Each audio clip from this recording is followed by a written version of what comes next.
Welcome to this short demonstration of some of the localization functionality in Game Framework for Unity.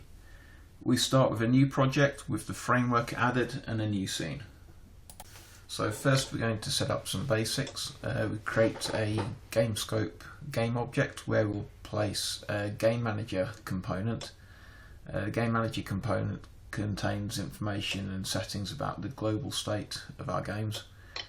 We'll also create a scene scope game object, and onto that we'll place dialog manager, which helps manage and control the different pop-ups that we'll have. Now we'll put a settings prefab across into our scene. We need the settings window because that's where we're going to change the language that we'll be using, the localization language. So we've got the settings prefab, we'll just add a button onto that as well. We've got on button click show settings component. We'll add that to have the settings window automatically shown once we click on the button. So with that in place, we'll run the scene. You'll see if we click on the button now, the setting windows pops up. At the moment there's no option for changing localization. We'll get back to that. If we want to, we can always swap the settings window out with one of the themed setting windows which comes as part of the extras package, and we do that just by dragging that into the scene. Run that again, and now you'll see we've got the themed settings window in place instead.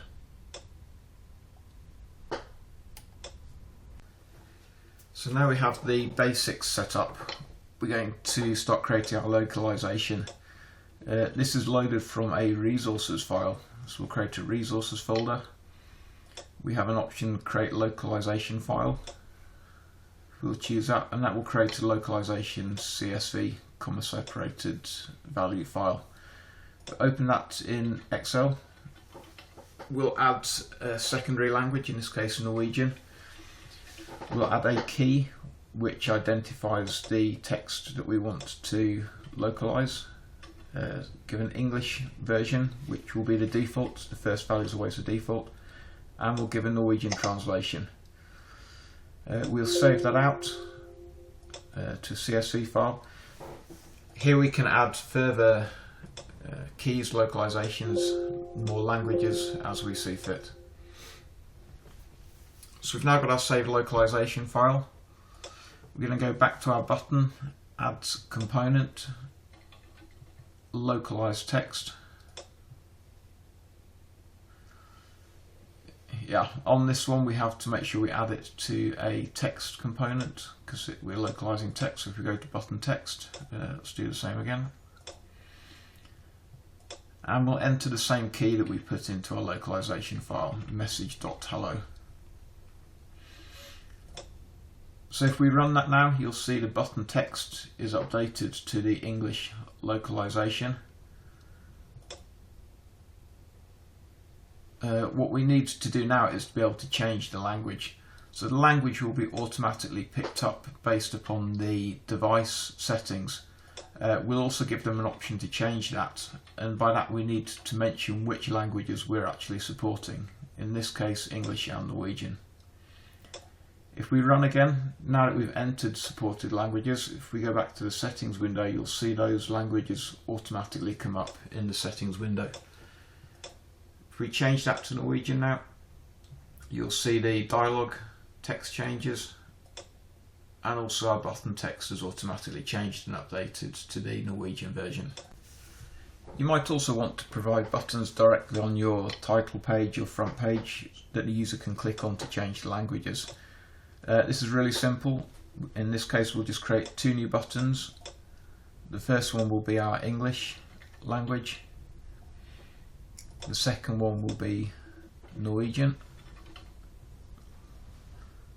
Onto these buttons we want to add a component. This component is going to be on button click set language. Again, the first button we're going to select the English language. The second button we're going to select Norwegian language. In an actual game you'd also want to add the localized text component onto the text values so we have localized texts. We're just going to position those buttons a bit better so we can see them. In this case we'll put them in the top right of your screen where they might typically appear within a game.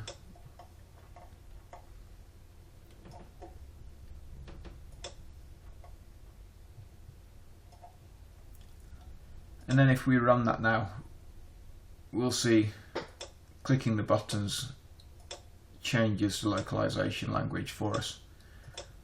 And as before, we can go back and we can change that within the settings. So with that, we have a fully localized GUI which we've set up in the space of about 5 minutes. That wraps up our demonstration today. Thank you for listening, and be sure to check out our website for further information.